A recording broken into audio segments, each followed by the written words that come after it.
This Steve Jones Show podcast is now loading. The Steve Jones Show podcast is presented by Sunbury Motor Company, Purdy Insurance, Brewers Outlet, and NIL Game Changers.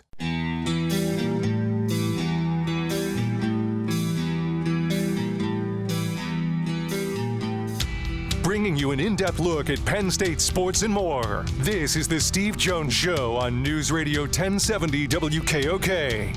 The Steve Jones Show is presented by Brewers Outlet, NIL Game Changers, Sunbury Motor Company, and Purdy Insurance. Now from the Sunbury Motor Studio, here's Steve Jones. And this half hour is brought to you by Purdy Insurance, Market Street in Sunbury. Go to purdyinsurance.com. Auto, home, life, business, boat, motorcycle, RV.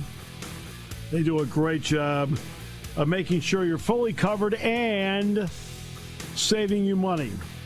Both elements critical to their mission at Purdy Insurance. It's all about customer service. Purdy Insurance, Market Street in Sunbury. Go to purdyinsurance.com. Always great to talk to Gerry Dulac. And my friend, hey, welcome back. And before we get to the Steeler draft, which is going to be primary in all this, just your quick reaction to what we saw at the Masters. Well, it's what we've been seeing, Steve, all along. And first of all, good afternoon to you, my friend. Scotty Schreffler dominance right now is just incredible when you are such a heavy betting favorite, the likes of which we haven't seen since Tiger Woods in his prime. Yep. And when you are that heavy a favorite and you come out and respond to it and win, that alone is impressive enough. But it's just part of what we're seeing. We saw it again on the weekend at the Heritage at Hilton Head. Mm-hmm. He does what he does. On Friday, shoots a respectable 2-under. On Thursday. Friday, steps on the gas a little. Saturday, he jumps up into the lead, and then Sunday he closes it out. I mean, 4 wins and 5 starts, and the other was a second. Yeah. And it's matched really only by what Nelly Korda is doing on the LPGA Tour. I was about to bring that up. What Scotty Scheffler has been able to do, and he's such a good guy, a humble guy, and it's just a dominating stretch by him. And you know what? Good for him. Yeah, good for him. And I'm glad you brought up Nelly Korda, by the way, because again, what she's doing on the LPGA circuit, she's won 5 in a row. Just won the Chevron. 5 in a row, yeah. I mean, I saw the numbers today, and the Masters ratings were down, which is what we've seen all year. Right. The ratings at the Hilton Head were down, and they said the ratings for the LPGA. Now, I didn't see them by comparison, but they said they were the highest for an event that they've had in a long time. And we saw that obviously in the women's NCAA tournament with the numbers posted by Caitlin Clark and the games that she was in. Yeah. And you saw similar reactions, not as high, but similar reactions with Nelly Korda. And, obviously it's great for their sport. And I found myself, to be honest, watching more of that than I did of Hilton Head. But then again, part of that was because there was a rain delay, 2.5 hours in Hilton Head. But I was as much captivated by what she was trying to do than even what Scotty Scheffler was doing. So yeah, it's very impressive to see. And part of that, of course, is star power, and the NFL is loaded with that. So the Steelers now get the opportunity to make more draft picks this time around. Gerry, give me an idea, and the audience an idea of direction that the Steelers may go. And part of that, obviously, is based on your thoughts on the job Khan does, the job that the influence Mike Tomlin has. What do you think?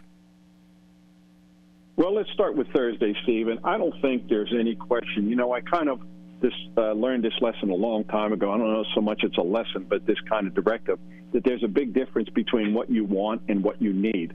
And what the Steelers need is a starting center. They might want a right tackle to eventually allow them to move Broderick Jones to left tackle. Dan Moore is going to be a free agent next year. They won't re-sign him. He'll actually go out on the free agent market, and he'll get a massive contract. as an NFL left tackle who has started every game since his rookie season. So the Steelers might want a right tackle. That's nice, but they have two tackles, Van Moore and Broderick Jones. They don't need a tackle, not right now.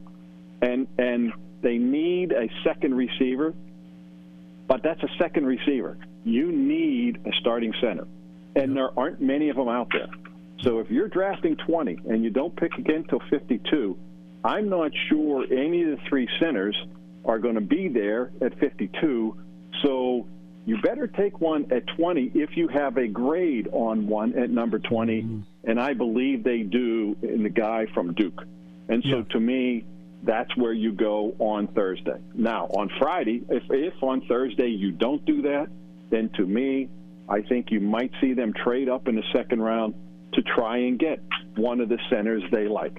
But the guy they probably like at that point will not be there. Right. So, that's what happens there, Steve. But on round two, so if you're asking me, and I'm making the picks, and I think this is what you'll probably see them do, I would say it's going to be a center on the first round. And then in the second round, on Friday, you have the second and you have two picks in the third round. You're going to get a wide receiver for sure there, whether it's on the second round or the third round. You want a guy to pair with George Pickens. You might see them then try and take a tackle because there's a lot of them in the draft, but you also see them take a corner. So if you're a betting man and you're looking at four positions from which to pick and you want to put up some four-man parlay, you could go center, tackle, cornerback, and wide receiver and probably hit 99% of the time. Right, exactly. And the center from Duke, I think the other one's from Oregon, and then there's Zach Frazier locally from West Virginia. Right. I mean, those are really the three guys right there. Now it's a question of preference as to which direction you go in. And it's not like over the years, this franchise, from Mansfield to Webster to Dawson to, Pouncey. I mean, right. Yeah, they have hit the jackpot on centers, and it's been the cornerstone of their offensive line traditionally. I think it's fair to say, right? Yeah, you're exactly right. And it has been said to me by, someone in the organization who would know that Graham Barton, Zach Frazier, I'm confusing it too. Graham Barton is a generational type player.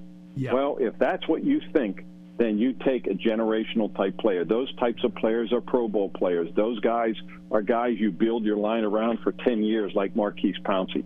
You took Marquise Pouncey at 18.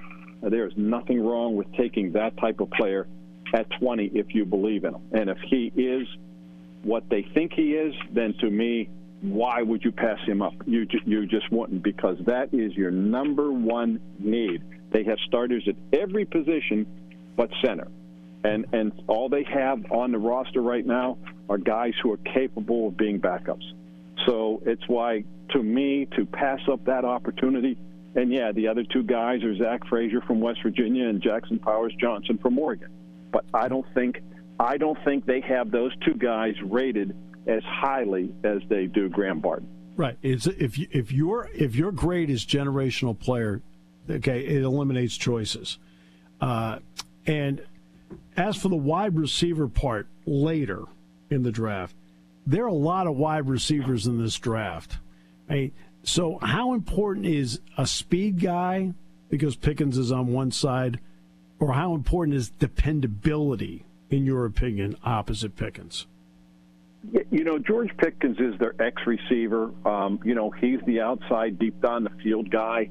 And so you want to kind of counter that with the Deontay Johnson type, a great route runner, middle of the field kind of guy who can go deep but who knows how to, get open in the middle of the field. Ideally, now this guy won't be there, but to me, the best fit for them as that guy to pair with George Pickens would be the kid from Washington, Rome Odunze. Oh, my goodness. He is that type of receiver, even more so than Marvin Harrison. I'm not saying he's better than Marvin Harrison, but he's that type of receiver, and he would be the perfect match for George Pickens. But he won't be there at number 20, and I don't think they'll pull the trigger on that. When you talk about the deep pool of receivers, that actually fuels the argument to take a center, because there's not a deep pool of centers. So you better get it while you can and not roll the dice that, well, maybe we'll get him on the second round.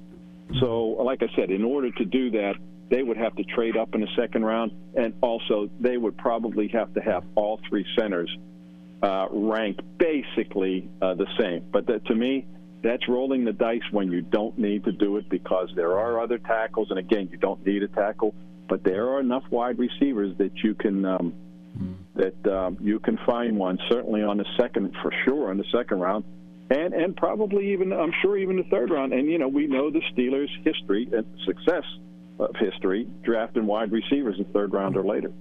And it should be pointed out that when he's talking about like Harrison and Dunzier, we're talking stylistically. Harrison is stylistically more like Pickens. Dunzier isn't. Right. And that's what Jerry's talking about here. It's just having a different component out there instead of having two of the same, right? Exactly right. And so I'll be, they added a couple guys in free agency, but they're no more than what Allen Robinson was. Van Jefferson, who they kind of like, and then Kez Watkins from the Eagles. But they're not the type of guy that they figure is going to come in and be the number two guy. But I will also say this: I learned a long time ago, and even most recently, that I am not going to rule out the possibility of a draft day trade for a wide receiver. So I'm not saying it's going to happen. I'm not saying they're in negotiations with it. But I just from based on what I know, I would not rule out that possibility. Wouldn't put money on it, but I would not rule out the possibility. But again, philosophies change over time. I mean, the Steelers were a team that rarely, if ever, traded. Now, they traded up for Bush, and you and I both know it didn't quite work out. But it's not out of the realm of possibility with this particular leadership that they would do it. For Mike Tomlin, let's say it's center off the board. If Mike Tomlin in day two, what kind of influence would he like to exert as to the positions he would like in rounds 2 and 3? Steve, I've always believed that Kevin Colbert and Mike Tomlin pretty much split it equally in terms of who had to say. I always believed it was 50-50, and by that I mean both of them had to be in agreement. If one of those guys liked one player and the other guy wasn't sold on him, okay, they would find the next player that they agreed on. And vice versa. If Kevin Colbert liked one and Mike Tomlin wasn't sold on him, I think they would try to go to the player that they both agree upon. And I really think, for the most part, it works the same with Omar Khan. But because Omar is newer to the role, this is only his second draft, I would be willing to say that probably Mike Tomlin has the upper hand. But Mike Tomlin isn't going to draft a guy that, say, Omar Khan doesn't like or Andy Weidel didn't like. I don't think that's the case. But I do believe, because of the newness of the regime, that Mike Tomlin, being the guy who's been there 17 years, now 18, is going to be the guy, if there is such a thing, who has the final say. I'm not surprised that it looks like the Steelers are not going to pick up the option, the fifth-year option on Justin Fields. And of course, you're not going to do that with Russell Wilson. What's just your thought on where that stands right now in a wait-and-see mode? Steve, I was told shortly after the trade for Justin Fields that they were not going to pick up the fifth-year option. So what I saw out there by breaking news from ESPN is old hat. That was not going to happen. And why would it? They'd have to pay him $22 or $25 million this year, and that's preposterous. But what they will do is, I think you will see them give him a contract extension of at least 2 years to keep him around. They didn't bring him in for a one-year trial. And with Russell Wilson, the idea is both from an intent, both from Russell Wilson's part and the Steelers' part, is that they will sign him to a longer contract after this season. It's a bit of a show-me deal. Show me what you have left. But they went into this agreement with the idea from both ends that they are going to do another contract after this year. So, none of this, both of those acquisitions have, they're, like I said, they're not one-year rentals. They're planning on going forward with these guys. unless, Russell Wilson would just bomb out and show that and show he has nothing left, which I just don't believe. So I think you're going to see both those guys receive some kind of deal. I think with with Justin Fields, it might even happen before the season starts. Get that contract extension to lock him up to make sure there's no free agency, departure next year. And then I think they'll work out the deal with Russell Wilson after the season. That is certainly the intent, as I said.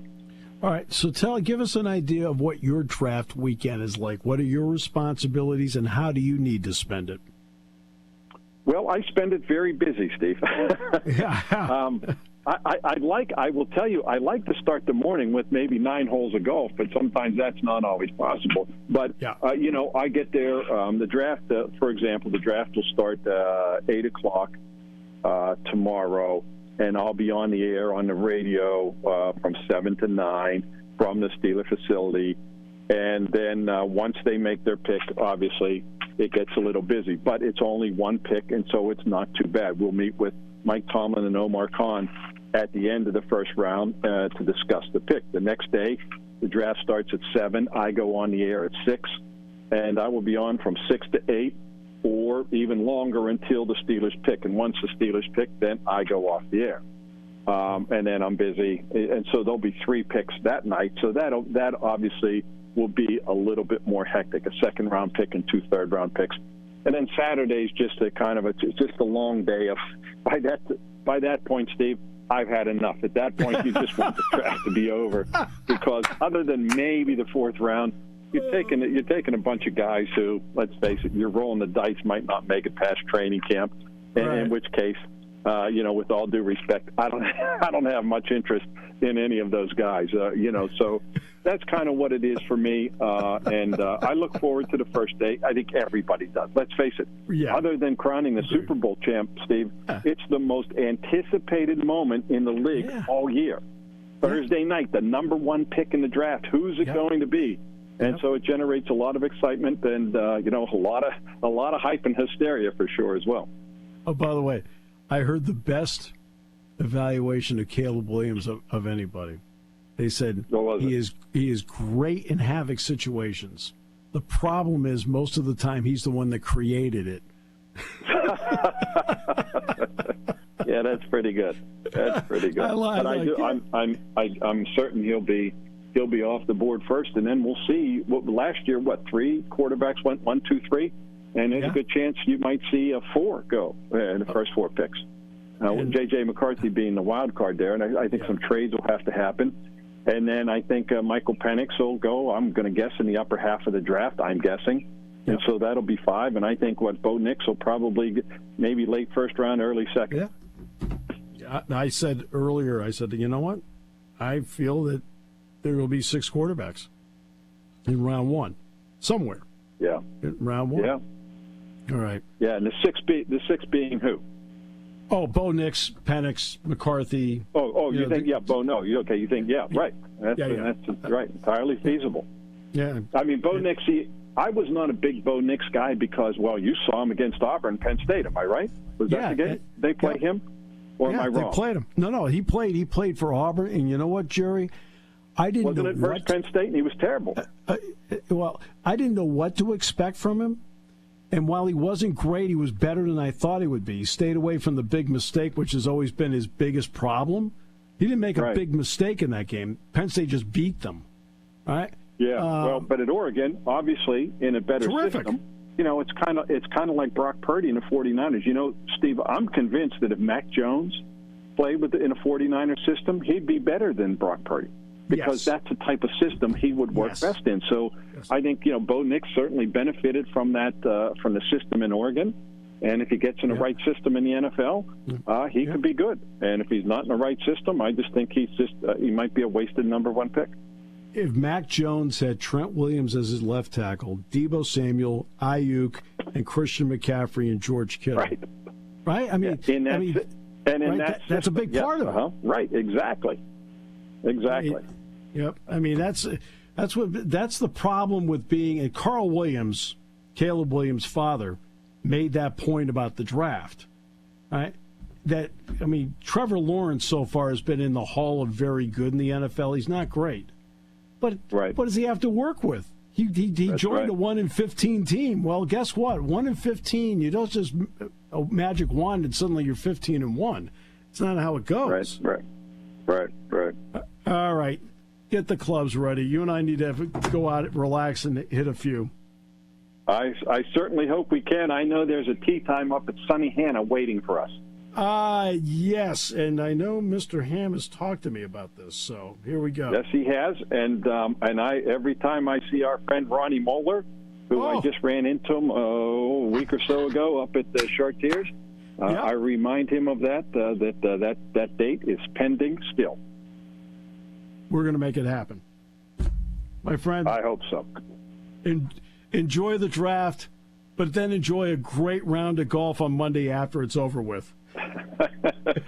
Steve, always good chat with you, my friend. I look forward to the next time. Thanks so much. Thanks, Gerry. You got it, brother. He is the best. He's the best. All right. We'll wrap it up in a moment here on News Radio 1070 WKOK.